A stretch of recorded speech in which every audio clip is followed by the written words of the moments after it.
జై శ్రీరామ్, జై శ్రీరామ్, జై శ్రీరామ్. శ్రీ గురుభ్యో నమః. ఓం హనుమతే నమః.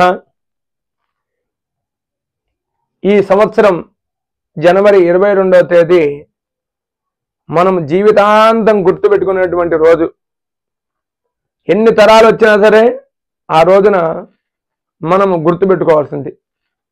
పిల్లలైనా సరే, మనవలైనా సరే, మునిమనవలైనా సరే, ఎన్ని తరాలైనా సరే జనవరి 22వ తేదీ 2024 ఇది గుర్తుపెట్టుకోవాల్సినటువంటి పర్వదినం. మనం అనేక రకాలుగా అనేక పండుగలు చేసుకుంటూ ఉంటాం. అలాగనే ఈ రోజున ఆ రోజు కూడాను 22వ తేదీ కూడాను పండుగలో చేర్చాలి మనం కూడా. అలాగనే మనము ఆ రోజున శ్రీరామ జన్మభూమి తీర్థ ట్రస్ట్ వారు ఏర్పాటు చేసినటువంటి ఆ రోజున శ్రీరామచంద్రమూర్తి వారు రామ్లాల్ రూపంలో, బాల రూపంలో, బాలరాము రూపంలో విగ్రహ ప్రతిష్ఠా మహోత్సవం జరుపుకుంటున్నారు. అది అయోధ్య కాదు, మనం దేశవ్యాప్తంగా, ప్రపంచవ్యాప్తంగా చేసుకోవాల్సినటువంటి దివ్యమైనటువంటి పండగ. శ్రీరామచంద్రమూర్తి వారిని ఎంతో మంది ఉపాసన చేశారు. వాళ్ళందరూ కూడా చరితార్థులయ్యారు. అందువల్ల మనము ఆ రోజున మనము ఎంతో కొంతగా భక్తి శ్రద్ధలతోటి రామనామ జపం చేసుకుంటూ ఉండాలి. అలాగనే రామాయణ పారాయణం చేసుకోవాలి, వేద పఠనం చేసుకోవాలి. కుదిరితే ఖచ్చితంగా, కుదరడం కాదు, ఖచ్చితంగా దేవాలయానికి వెళ్ళి ఆ దేవాలయంలో ఖచ్చితంగా మనము కూడాను పాల్గొనాలి. పాల్గొని వృధ భక్తితోటి మనం వృధ ఎంతైతే సహాయం చేసిందో మనం కూడాను మన శక్తి సామర్థ్యాలు కూడాను లోటు లేకుండా మనం కూడాను ఆ రాముల వారికి సేవ చేసుకోవాలి. దేవాలయాలన్నీ కూడాను మంచి కలకల్లాడుతూ ఉండాలి. అలంకరణలతోటి, పూల అలంకరణలతోటి, దీపాల అలంకరణలతోటి తలమానికల్లాగా ఉండాలి.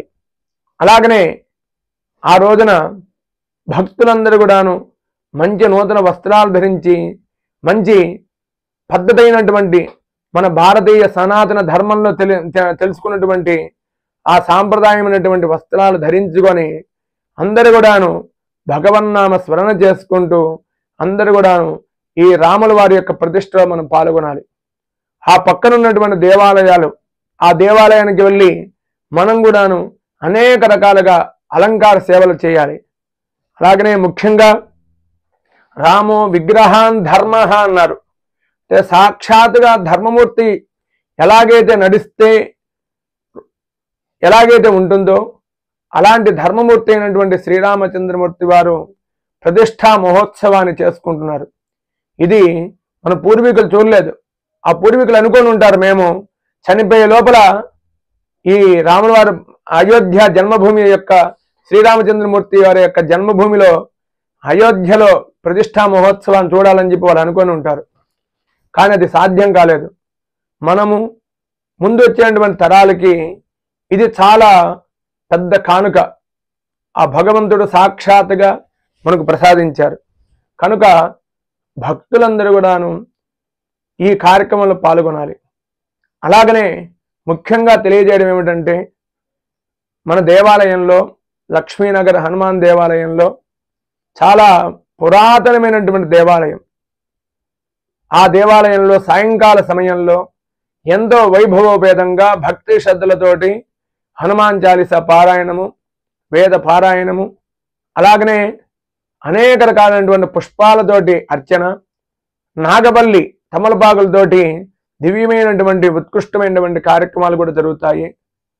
భక్తులందరూ కూడాను ఈ కార్యక్రమంలో పాల్గొని తీర్థ ప్రసాదాలు తీసుకొని మీ గోత్రనామాలు కూడాను చదువుకొని అలాగనే ఈ కార్యక్రమంలో పాల్గొనవలసిందిగా కోరుతూ ఉన్నాను. భక్తులందరూ కూడాను అదే సమయంలో సాయంకాల పూట సమయంలో ఈ విధంగా కార్యక్రమాలు జరుగుతాయి. మధ్యాహ్న సమయంలో దేవాలయ యాజమాన్యం అన్నదాన కార్యక్రమం కూడా ఏర్పాటు చేశారు. మీరు కూడా నా కార్యక్రమంలో పాల్గొని మీరు శక్త్యానుసారంగా ఎంతో సహాయం చేసి మీ యొక్క భక్తిని చాటుకోవాల్సిందిగా కోరుతూ ఉన్నాను. అలాగనే ఇది మనకి పెద్ద పండగ. ఇది ఇది చాలా పెద్ద పండగ. మనం ఊహించలేదు ఇలా జరుగుతుందని చెప్పి. ఎన్నో తరాలు పోట్లాడి, ఎన్నో తరాలు చాలా తపస్సు చేసి ఇంతవరకు తీసుకొచ్చారు. అందువల్ల మనము కృతార్థులము, మనము చాలా అదృష్టవంతులము. సాక్షాత్తుగా ఆ శ్రీరామచంద్రమూర్తి వారు ఆ యొక్క అయోధ్య నగరంలో ఆయన పుట్టినటువంటి స్థలంలోనే ఈరోజు ప్రతిష్టా మహోత్సవాన్ని కార్యక్రమాన్ని జరుపుకుంటున్నారు. ఇది మన పెద్ద పండగ. భక్తులందరూ కూడాను మీరు సావకాశంగా మీరు మంచి సాంప్రదాయమైనటువంటి దుస్తులు ధరించి ఆ ప్రక్కన దేవాలయానికి వెళ్ళి మీ యొక్క భక్తిని చాటుకోవాల్సిందిగా కోరుతూ ఉన్నాము. అలాగనే భక్తులందరూ కూడాను ఆ రోజున విశేషమైనటువంటి కార్యక్రమాలు చేసుకొని ఆనందమైనటువంటి జీవితాన్ని అనుభవించాలని చెప్పి కోరుకుంటున్నాము. జై శ్రీరామ్, జై శ్రీరామ్, జై శ్రీరామ్.